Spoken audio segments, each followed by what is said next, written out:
Welcome to the Nest. Stories by leaders for leaders to help you raise the bar on your own excellence, to release the potential inside of you. Now, here's today's podcast. Welcome to the Nonprofit Exchange. This is your host, Hugh Ballou. My co-host, David Dunworth, is wrestling with computer today, so he won't be here, but I have a special guest today. This is a function of Center Vision Leadership Foundation. It's synergy in Center Vision. It's the synergy of our common vision. We hold a vision as leaders, and we build synergy in our team, somewhat like a conductor does with a choir or an orchestra. We have an exclusive community for nonprofit leaders and clergy, those leading special charities, membership organizations. If you're a tax-exempt organization, check us out. Nonprofitcommunity.org. Nonprofitcommunity.org. It's a community of people like-minded who want to serve others and bring goodness to the world. My guest today is Nathan Andres. He's coming in from the District of Columbia. Nathan, welcome. Would you tell people a little bit about yourself, your background, and your passion for your topic? And let's give them the title. The title today is Your Real Life, Building Authentic Resilience for a Joyful Life. Nathan, tell us about yourself. Oh, thank you, Hugh. Hello, everybody. I got to tell you, this is my first time to be on Facebook Live. So this is new, and I'm excited by that. It also happens to be World Book Day, if you know what that is. We are celebrating our favorite books, and coincidentally, I wrote a book. We're going to talk about that later, too. But I'm Nate Andres. I am a resilience coach. I'm a former HR executive. I'm still actually doing HR work today. And I'm an activist for well-being in workplaces, and I advocate for mental health for the good of everybody. I really believe everybody has the right to live a joyful life, and that's why I'm here. I'm here to talk about some of the steps and the tools to achieve that. So give us a little context about what is well-being and what is a well-being activist? Yeah. Well, well-being is a broad, big world. I like to think of well-being in several dimensions.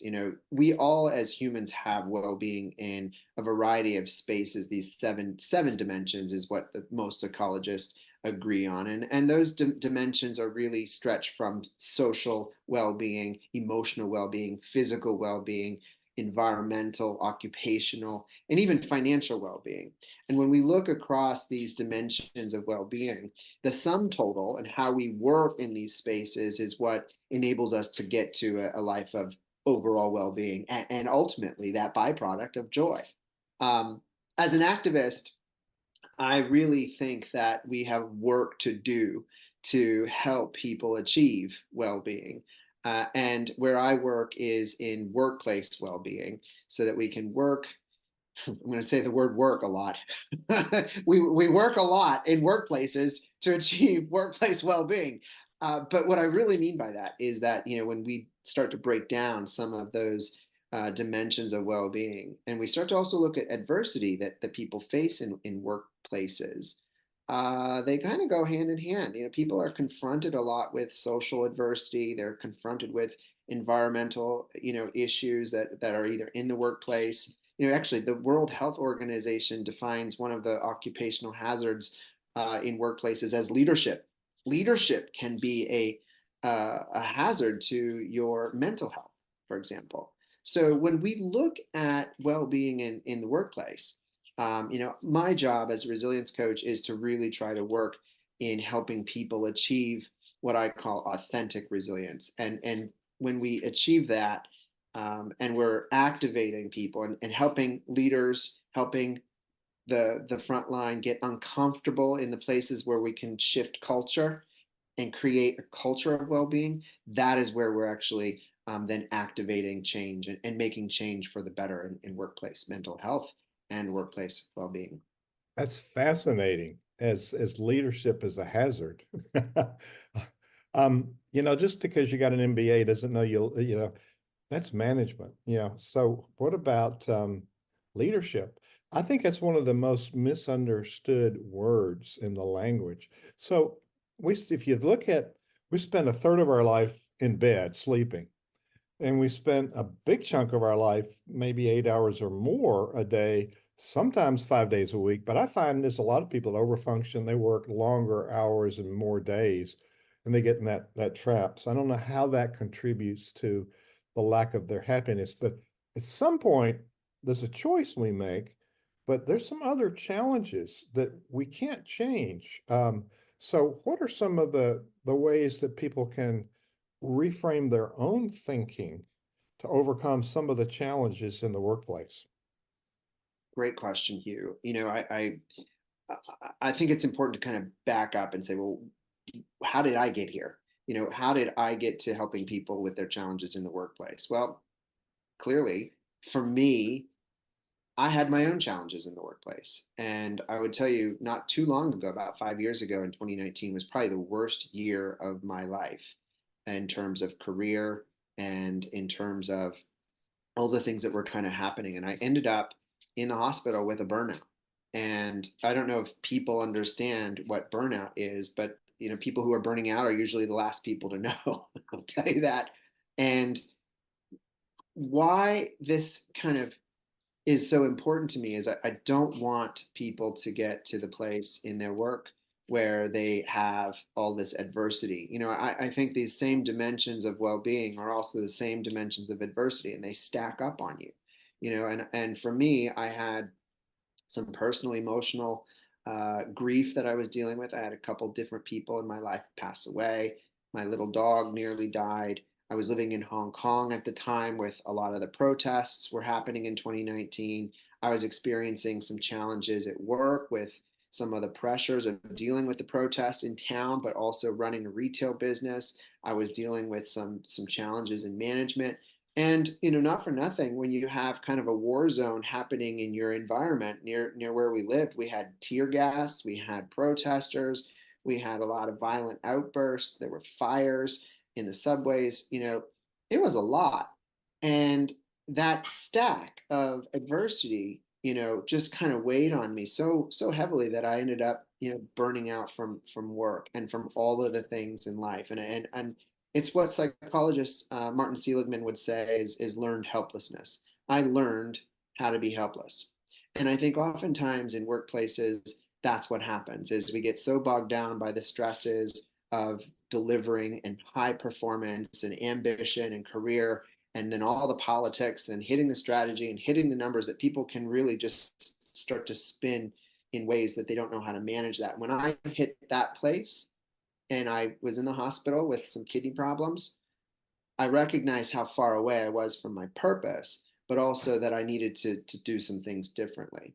And as I started to do those things differently for myself, bringing mental health awareness to my workplace, building some programs for people who needed to consider their own mental health in the workplace, that's when I started to realize, oh, actually, there's something to this, and we actually need to do some things differently in workplaces so that everybody can benefit from not only resilience, but also can benefit from taking time out, using vacation, thinking about how well-being actually is a big part of the full day of people. To your point, right? We sleep 8 hours, we work the rest, whether we are doing that at a workplace for a job or we're doing that to live the rest of our lives. And we need to make sure that all of those things are balanced. Balance is important. Are we called to this? Are we driven? So you mentioned burnout you're talking to nonprofit leaders, and I remind our listeners that the nonprofits, churches, community membership organizations, local charities are also a workplace. You're running a for-purpose business. You're not centered on profitable business, but we really aren't attentive to over half of our nonprofit leaders are burned out and leaving. It's a crisis. So it doesn't happen just in corporate America. It happens in the local charity. And of course, we have various sides of what we call nonprofit. We're the only industry that defines ourselves by what we are not. So we are Yeah. thought leaders, we are social entrepreneurs, and we are setting a new pattern. So we don't need to get into the corporate traps. So I think it's really timely that let's talk about your book. our interview is also the title of your book. So if you folks, if you're listening on the podcast, you'll see it on the podcast platform. You see the picture of his book. So Nathan, hold up the book and tell us a little bit about the book and the four components of the real model, please. Your real life. Yes, your real life is really about how to make your life real. But in actuality, REAL is an acronym that stands for the four key components that you can use to build a life of what I call authentic resilience, but also a life of well-being and joy. And and I asked the question of myself as I was hitting some of those hard personal points, as I mentioned in 2019. And not for nothing, I've lived through 9/11 and I lived through a couple of hurricanes, some typhoons. I also, if you can believe it or not, also my family liked to tease me about being the king of disasters. Also lived in the yeah, that's loaded. That's loaded. If I ever decide to move where you're living, I won't go there. Yeah, well, yeah. I also lived in Tokyo during the March 2011 earthquake, tsunami, and nuclear disaster. So disaster and catastrophe and I are kind of far-flung friends. And for me, I was like, well, how have I figured out how to get through this stuff? That was the number one question. And number two was, and you're going through a moment of adversity right now, Hugh, with the lights going out, right? Um, Staying online for some reason, that's good. That is good. What I was going to say is that when I started researching to kind of ask myself, how do I get through these things? I found that the science of resilience is really clear. Resilient people do four key things. Number one, they face reality. Number two, they know how to manage their energy. And number three, they are really clued in to who they are and their own authenticity. And last, super resilient people, they lead their lives with love. Now, for everyone playing at home, and if you're paying attention, that's REAL. That spells out real, reality, energy, authenticity, and love. That's great. If you really understand the concept, you can bring it down to something simple that everybody can understand. And Nathan, that's really brilliant. So the four, just give them a summary. The REAL, what do those stand for again? Reality, leaning in, facing reality, and understanding what to do when hard stuff happens. Number two is energy. We got energy and well-being batteries. And if we think about how we harness our energy and charge up our well-being batteries and manage our energy, you can get through anything. Authenticity is the A. And what I really mean, and I think your audience is really going to understand this, because how I define authenticity is really purpose and how we live our values, how we use our strengths, how we drive the meaningful work of our lives. And authentic people use all those experiences in their lives to really get out there and be mission driven. Authenticity, when you are tapping into those values, helps you get through really hard stuff. And last is love. When we lead ourselves and lead our lives with love, and I think included in my definition is a little bit of forgiveness, a lot of community building, good communication, and a little sense of humor. When we use those four little components of love, you can be unstoppable and be resilient in your life. That's worth the whole interview right there. So, Nathan, that is great. And we're going to talk about your book in a minute. So, what practical tips do you have um, to include in each of these pillars? How do we connect this to applicable things we can do every day? Yep. Let's go back. Okay. We're gonna get real a couple of times as we go through. But if we think about the R, facing reality is really what I call the reality curve. And I want everyone to think and visualize kind of a curve. If you have an impact, the first thing you do when you're facing reality is, look at that adversity and you say, I acknowledge you, you ugly adversity. And then you slide down that curve to accept it.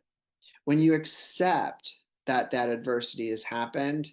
And resilient people move really fast from acknowledge to accept, just like you did, Hugh. When the power went out, you were like, hey, you acknowledged that the power went out, you accepted that the power went out.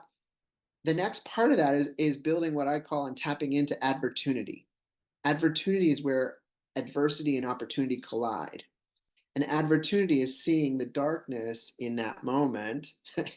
No pun intended, you. The darkness is, how am I going to keep going? Oh, and the advertunity for you in that moment was actually the internet's still working. We're still moving on. You build an action plan. And A is the last part as you climb up the curve. So resilient people move through that reality curve really quickly.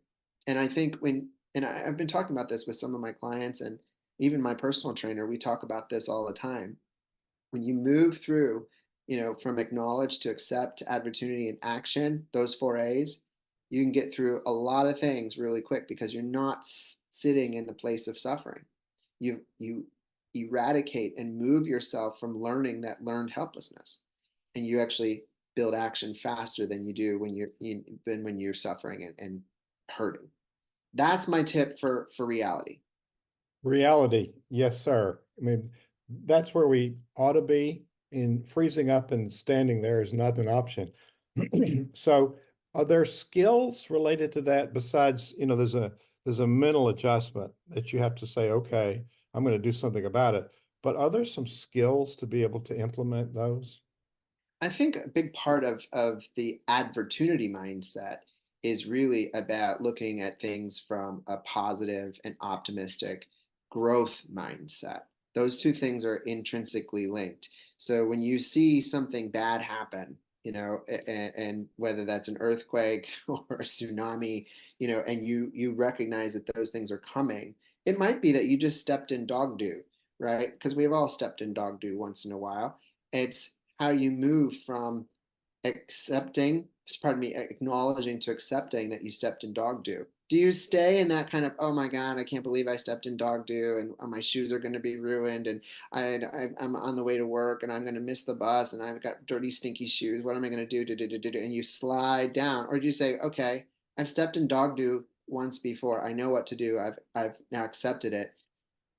I'm going to just go and stop by the local shoe store and pick up another pair of shoes on the way to work.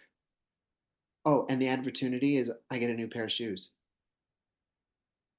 right? That can immediately flip the way you look at adversity, right? That's the skill. It's about how you start to look at the dark side of the hard things. It's a perspective. You took ownership in that scenario. We're the ones that stepped in the dog do. The dog does what the dog normally does. We want to blame the dog when in fact it's us who was careless and stepped in it. Did you know we were going to be talking about dog do, Hugh? I know. I told you we'd have fun on this interview. Little did I know what was going to happen. I got to be careful how I set up expectations. So mental health. Mental health.